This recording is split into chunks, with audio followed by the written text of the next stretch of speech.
Good afternoon, everybody. How are you today? This one's called Bloodbath. I'll be discussing the layoffs. I have some notes here that I'm going to be reading from, if you don't mind. It's just easier for me, and there's quite a bit of notes here, so just bear with me. All right, so here we go. Years ago, the term bloodbath seemed to be trending. Donald Trump used the term bloodbath during a campaign rally in Vandalia, Ohio on Saturday, March 16th, 2024. He made the comment while discussing the American auto industry and international trade, warning of the consequences for the country if he does not win the 2024 presidential election. Today, I want to talk about the bloodbath that we're swimming in as a result of the assassinations of corporate sector jobs and the psychological fallout it has, especially on the careerists. Those who've enjoyed a career for 20, 30 plus years at the same place of business now find themselves unemployed. Let's start with Oracle, since the trail of blood is still fresh in our news feeds. There is a lot more to the Oracle layoffs than meets the eye. Let's go back 1 year when in January of 2025, Trump said Stargate would create 100,000 American jobs almost immediately. Larry Ellison, the CEO of Oracle, was standing right next to him, gun cocked, aimed directly at his own staff. Let me make sure that I'm. Sounds good. Okay, thank you for that. On March 31st, 2026, Oracle, not just a Stargate partner, but the primary builder and physical operator of every Stargate data center, sent the first of 10,000 of its own workers a termination email at 6 a.m. The timing was done on purpose. No manager was looped in. System access was cut on delivery, and the email was signed Oracle Leadership. So here's the part worth paying attention to. The 100,000 jobs that Trump promised back in 2025 are construction worker jobs.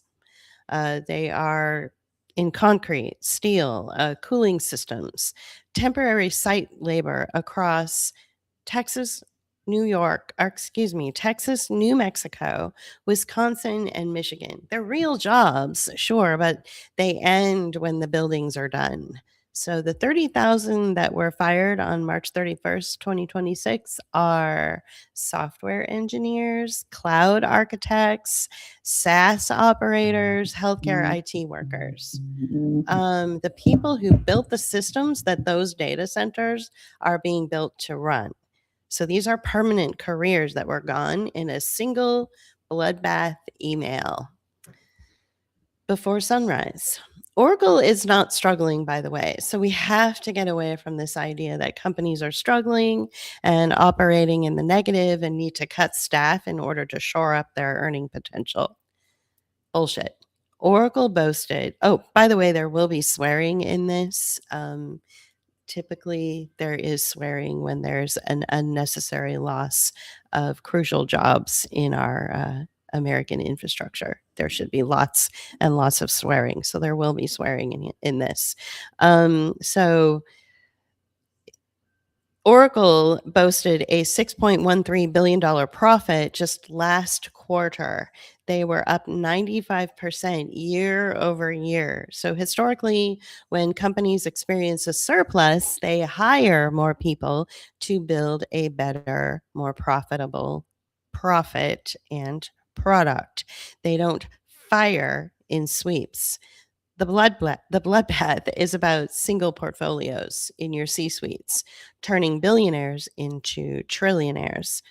They want to grab the salaries of your high earners, pay off their debts, and throw the rest in their own personal portfolio. That's all it is. Unfettered, diabolical greed that will eventually eat itself and cause an entire system collapse.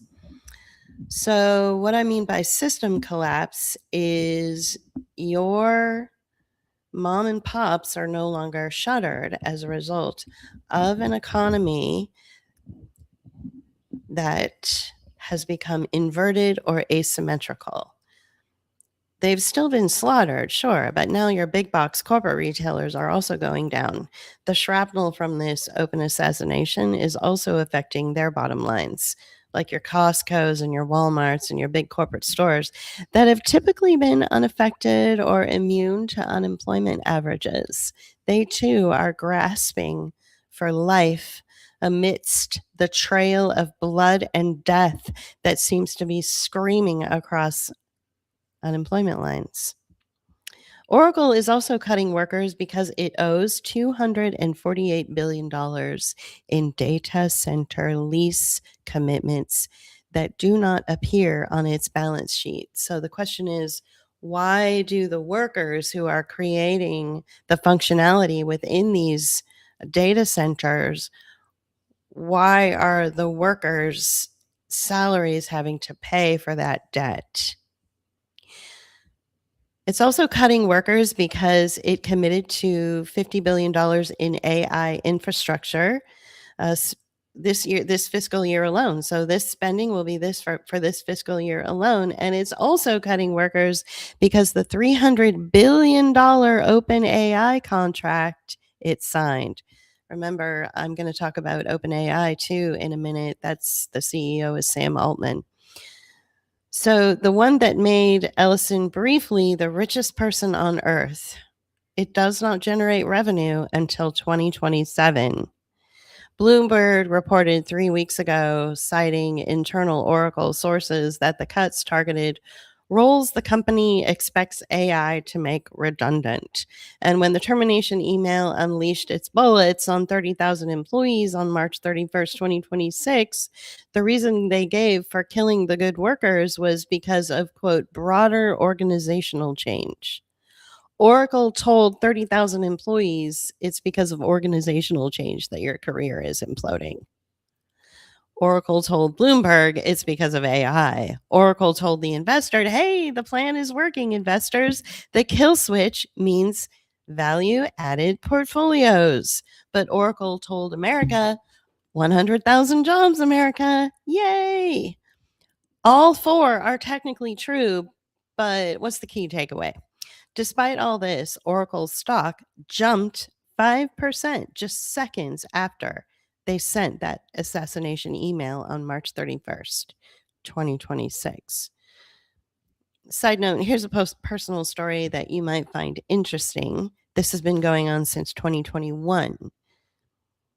A senior architect figured out why his manager has been so interested in his documentation practices lately. 6 months of mandatory screen recordings during complex problem-solving sessions, and every prompt that he writes to Claude or Copilot or ChatGPT gets logged to a shared Confluence space for knowledge sharing. His manager keeps scheduling these weird walkthrough meetings where he has to explain his entire debugging process step by step while someone from process improvement takes furious notes. 2 weeks ago, he got curious and he checked the team Slack and he found a private channel called hashtag knowledge extraction phase 2. Screenshots of his entire workflow were in this private channel, and his custom Claude prompts, his debugging methodologies, and his architectural decision trees were all listed there, as well as his vendor evaluation frameworks. I would think that that would be an issue with proprietary. Anyway, especially since what I'm about ready to say. Everything that he had built for over 8 years of solving impossible problems were uh, in this file. So who are the members in this channel where he found all his work was being held? His manager, the engineering director, and 2 outside consultant architects in Bangalore who he's never heard of. So this is where you get into proprietary issues. Why do you have outside consultants who aren't even part of the organization access to your clients' information? So that right there is really sus. So yesterday, those two contractors got added to the main engineering channel. And today, his manager scheduled a role evolution conversation for Monday morning. The contractors are already using his prompts in production. His entire career just got exported to a Google Doc and shipped overseas for 1/5 of his salary. So they didn't just steal his job, they stole his fucking brain and sold it to India. This is the very definition of wage slavery. This actually happened to my husband while he was working at Optum. He had one session with a junior architect from India who didn't know what the fuck he was doing. And so once JP realized what was really going on, the jig was up. He told the kid to figure it out himself and stop talking to him. Remember where I told you how Oracle just fired 30,000 of their staff, and one of the reasons was because Ellison needs that revenue to pay back the loans that he took out? Let's take a look at Salesforce. Salesforce just borrowed $25 million to buy back their own stock. Well, I believe they are planning the largest tech massacre in history.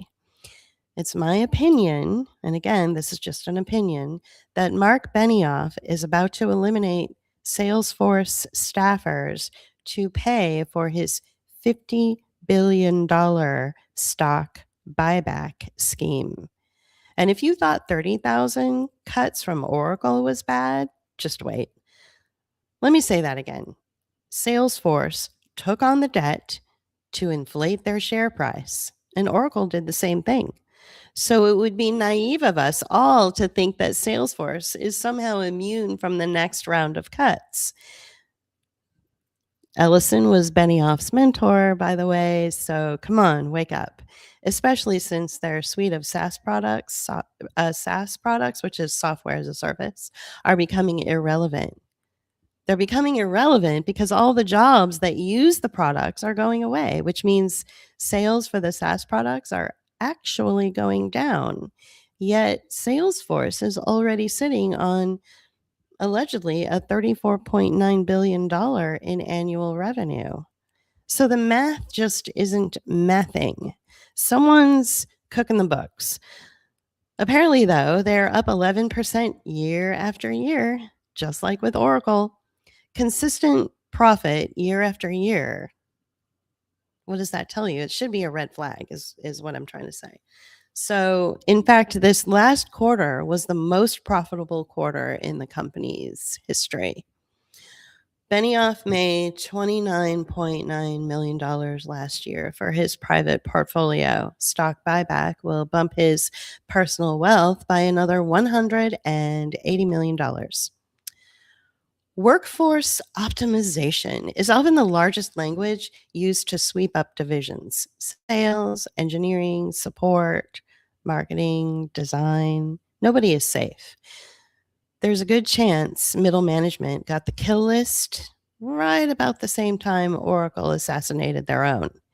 In fact, Salesforce termination emails could potentially be queued for Monday morning, the day after Easter. Badge access could be revoked by midnight Sunday. This is all speculation, so don't quote me on this. The reason I say speculation is because the difference between Benioff and Ellison is that Benioff cares about how this will make him look politically. This doesn't make him a nice person concerned about the well-being of his staff. It simply means he hates the bad press.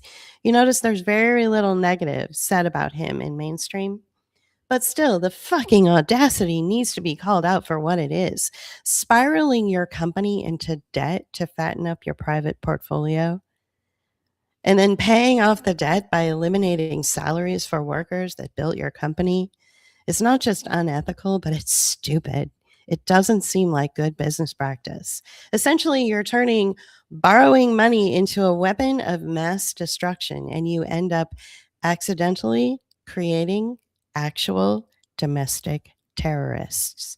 Speaking of ChatGPT, the CEO of the most valuable private company in history is being sued by his own sister for sexual abuse. A judge just allowed the case to move forward. Annie Altman filed an amended lawsuit on, no joke, April 1st, 2026, in St. Louis, in a St. Louis federal court, accusing her brother, Sam Altman, the CEO of OpenAI, the company that owns ChatGPT, of sexually abusing and raping her between 1997 and 2006. She says the abuse started when she was 3 years old and he was 12. A judge dismissed the original claims because the statute of limitations expired in 2008. But he allowed her to refile under Missouri's childhood sexual abuse law. So she did. The case is now active.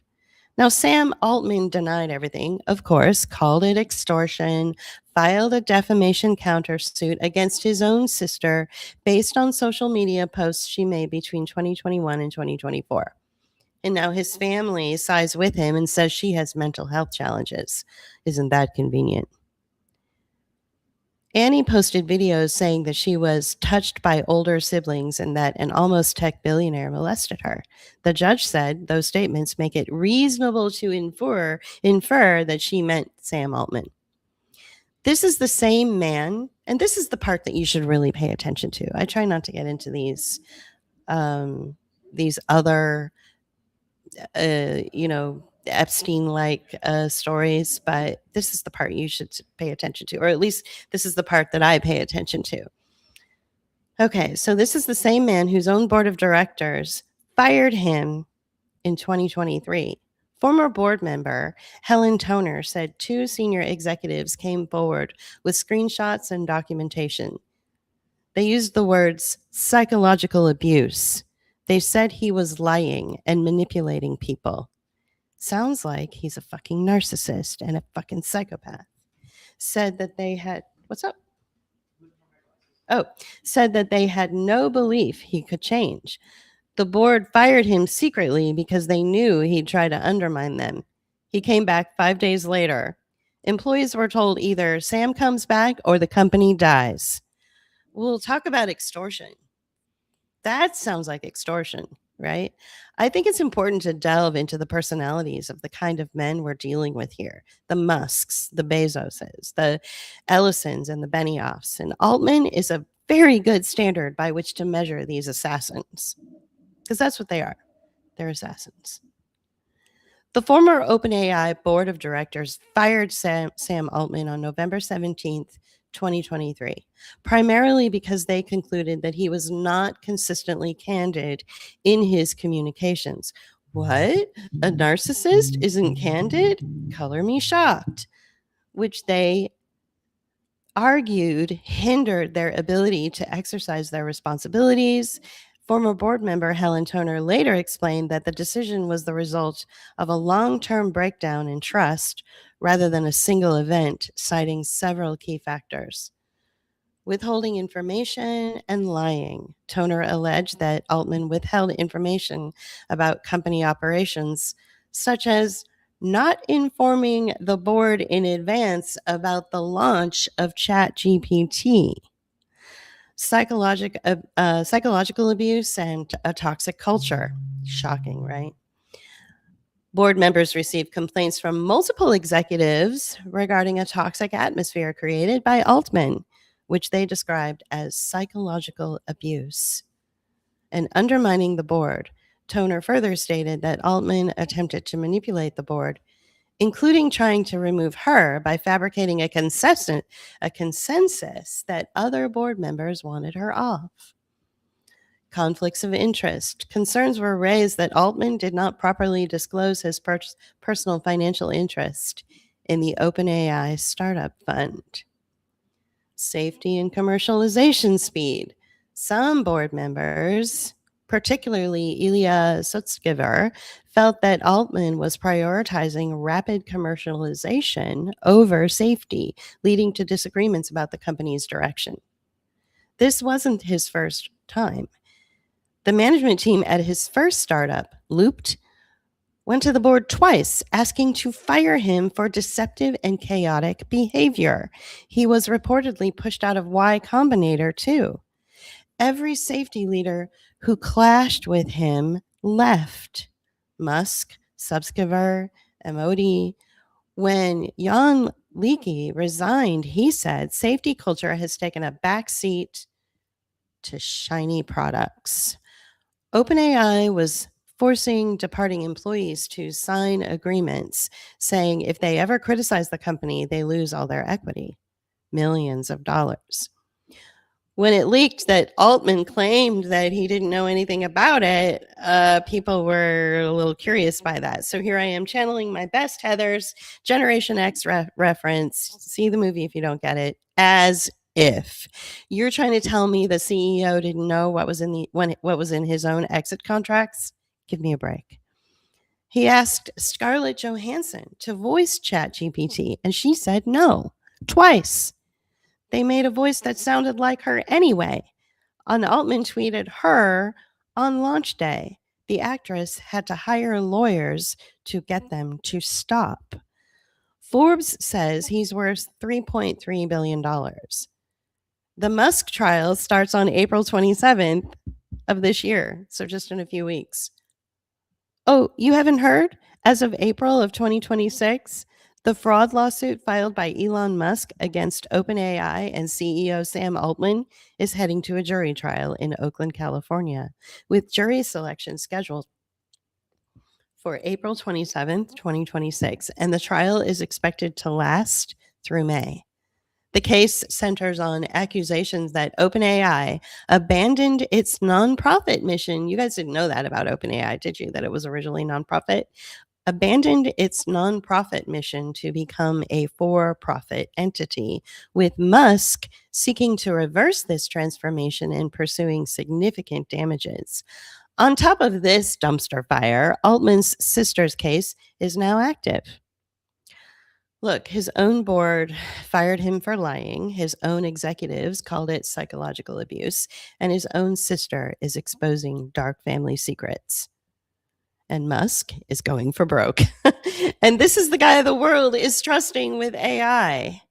Do you really want to tell me that the 4.3% unemployment rate is a result of not being able to find good, strong workers with ethics? We have a CEO problem, not a worker problem. Why do we even need CEOs anyway? Shouldn't those with ethics, intelligence, and an understanding of the entire system they built just own their own means of production? Okay, I'm getting off track here. You guys aren't ready for anarchism yet.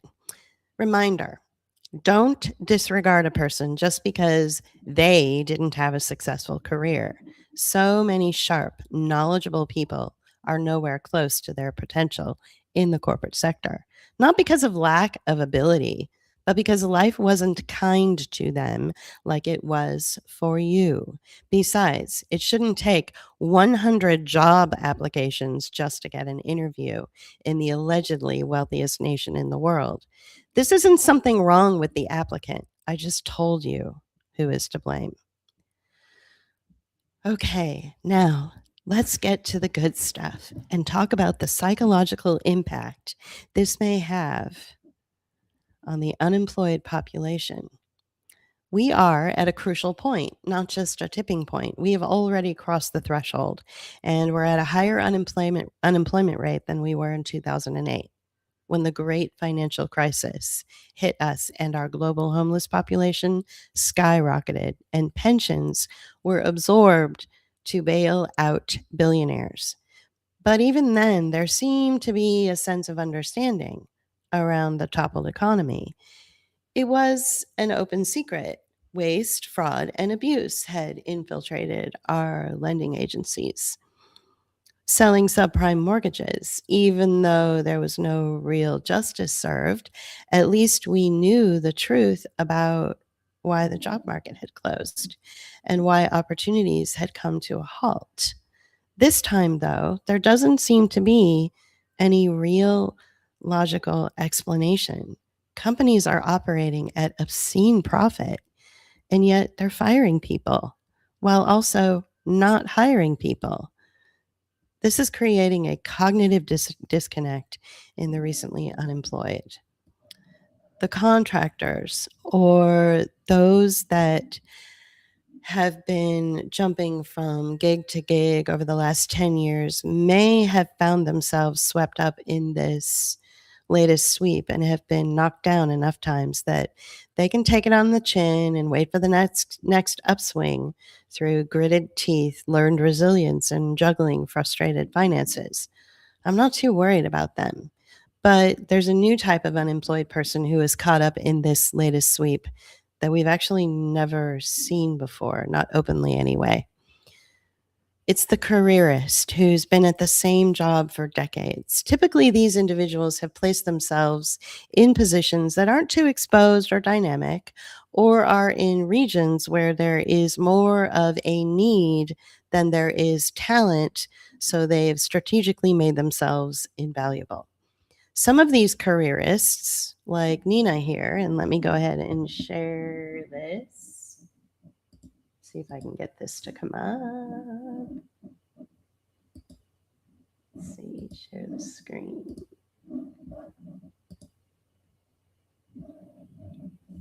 I don't know, allow. Can you see that?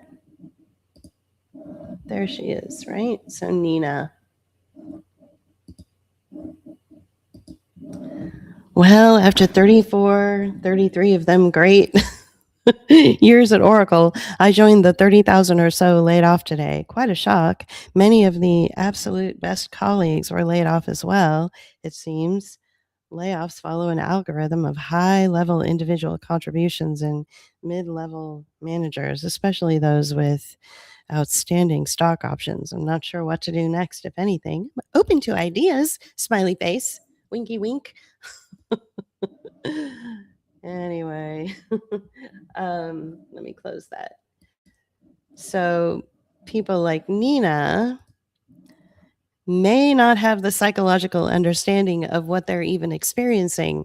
And the fallout of their recent layoff is going to be something that we will all have to bear witness to, and in some cases, help along, or better yet, get the fuck out of their way when they have their mental breakdown.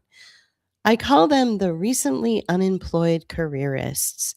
These are people who have had straight up consistent paychecks for 20, 25, 30 plus years of their life. I can't even imagine. This alone makes most of them, not all of them, but most of them, incapable of understanding what it means when that direct deposit has suddenly strategically disappeared. With a steady income, you build your life and your experiences and your choices based on what you can count on. And if you've been counting on something for more than a couple of decades with no interruption and it suddenly goes away, to have to change your habits is almost an impossible task. Again, I'm not saying every single person is going to experience this, but the majority probably will. And this is the mental break that I think is coming collectively in sort of the shadow consciousness of our culture, of our world. Unlike the contractors or those that have gone from one corporate gig to the next with weeks or months in between gigs, the recently unemployed careerist hasn't had to acclimate to various personalities, is not resilient intellectually or emotionally. They haven't had to acclimate to regions, accents, or even archetypes or stereotypes. They've been coddled emotionally, most likely nestled nicely in their work environments and their work relationships. It's almost as if they have never really been the author of their own life. The careerist has been run by unexamined patterns, social programming, unconscious fears they've never had to face, and beliefs they never had to choose while remaining convinced that they're making free decisions. The worst thing they may have ever experienced at their job is that they were told they may have had to wear a mask. But even then, they were immediately given a pass to just work from home until the virus passed. That coddling and abandonment of the self is not just a sad outcome. That is a profound form of delusion, and it deserves to be called exactly what it is. The recently unemployed careerist is so self abandoned, there's probably no way they can function in a new environment.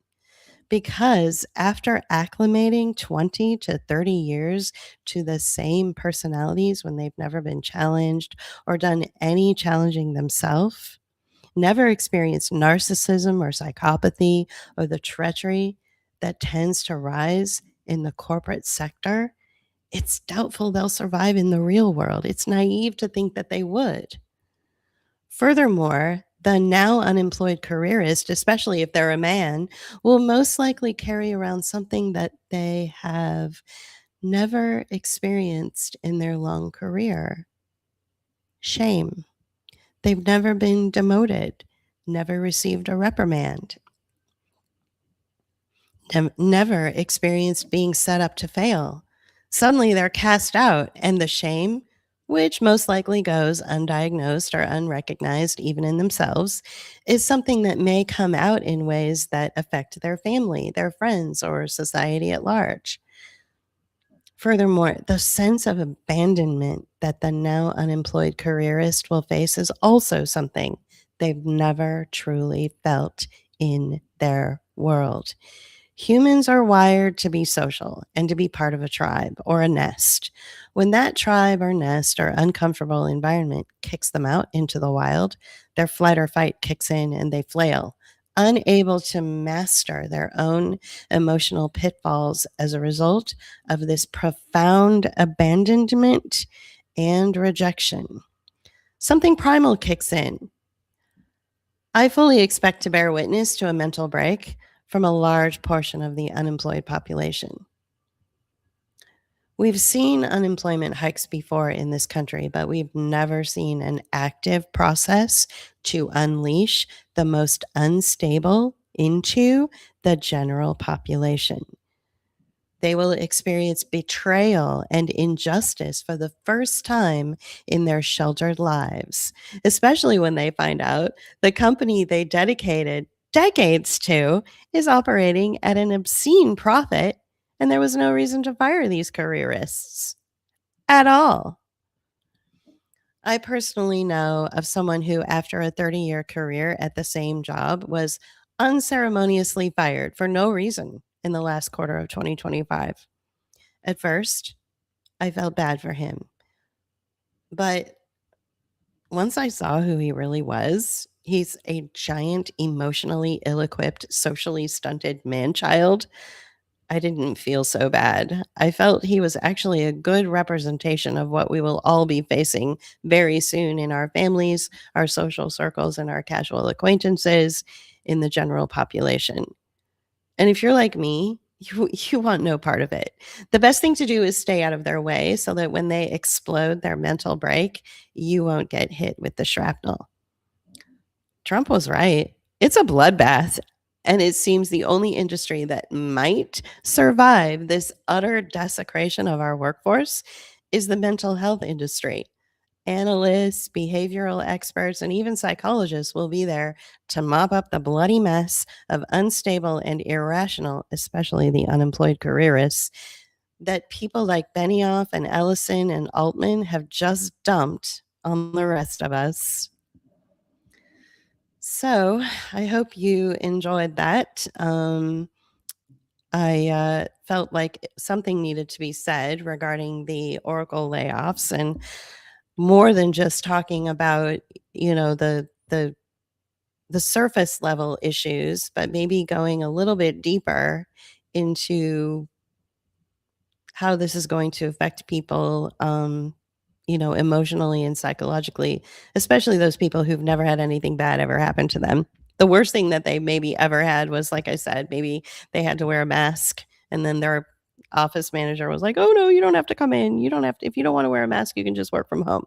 I mean, that's fine. I don't like wearing a mask either. That's totally fine. But I guess I'm saying if that's the worst thing that ever happened to you at your job, then it's going to be rough after 20, 25, 30 years. The the chopping block comes and you don't know who you are at all. So I do know, and on the other side of it, I need to be fair. I do know at least two people that have had, they're good friends of mine. They both have had the luxury of having a, decades long career at one company, which is unheard of. And they recognize their privilege. They recognize their privilege, and they also are very aware of what's going on in the world. And so they have started to do things outside of their career, like sort of side hustle type things, even though they don't really need to. I'm thinking of one in particular. She's, doing sort of a side hustle writing and stuff like that. So, and then the other one became a citizen of another country. So, I mean, there's people that are doing things in the face of this diabolical bloodbath that we're in the middle of. Um, I think that more are coming, obviously. I personally think that Salesforce is next. There were 1,000 jobs that were uh, lost in February. In February of 2026, 1,000 people were let go. But one other thing about the Benioff story, where he took out a huge loan in order to bump up his personal portfolio. One thing that I forgot to mention is that when companies do that, or when CEOs do that, oftentimes they take that loan money and they hand it over as severance packages to the C-suites. So I mean, we should really be paying attention to history here. This is not this We've seen this before. We've seen this movie before. We know what's up. It's the equivalent of dumping your stock, right?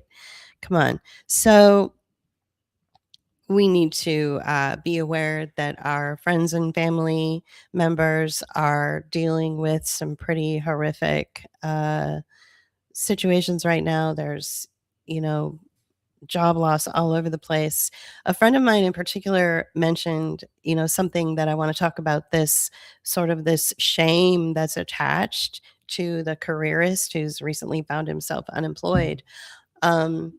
So he said his brother was given the termination letter, and was forced to leave his job. So he was let go, and it was probably for the excuse for budget constraints, but that's probably not really why. But the uh the attitude of the brother and the brother's immediate family, like his wife, was such an interesting psychological analysis. They refused to admit the truth. They said that they chose to take early retirement, that they chose to leave their career. The brother said this, or the wife said it on the brother's behalf. Well, first of all, what kind of a man is letting his wife speak for him on social media about his own job and his own career? That's bullshit. And then the second thing is, why do you have to lie? There is no shame at all in telling the truth, you know? So we have a real problem here where people are taking it personally, and they're not, and it's because they never paid attention to what was going on in the real world. They never opened up LinkedIn or even TikTok, for Christ's sake, or, any of these social media accounts where you just see post after post and stream after stream, thousands of people going, I was laid off today. I was laid off today. I don't know what I'm going to do. You know, so these 30-year careerists that, were just living in this delusional bubble, they had no idea, and so they took it personally. Especially my friend's um, brother, who I believe is older than him. He's got like a couple of grandkids, I guess, and he was just feeling shame. And you shouldn't feel shame over something that you have no control over, right? Just because, it's like feeling shame when, a thief walks into your house and steals all your valuables. Why do you feel shame about that? Like, you know. So anyway, we are going to have to pick up the pieces for these people that don't know how to differentiate and individuate and learn how to adapt to the crisis, right? So I applaud the people that have, side hustles, for sure. Um, and I'm concerned about the people, like the one person I mentioned who I don't know him personally, but I'm close to somebody who does know him personally, and this guy's he's a loose cannon. Like, he is a giant man baby throwing temper tantrums. I mean, and those are the kind of people that I'm worried about. And who knows, maybe it's just because, it's a Southern thing. I don't know. But I'm like, I'm from San Francisco. I'm not used to seeing men throw temper tantrums. So that was weird. Anyway, I hope you've enjoyed this broadcast. I hope you got something out of it. And I'm sure that I will be sharing more information soon about what's going on in the world. But I thank you for tuning in and supporting us and me. It means a lot. So I will see you soon. Bye.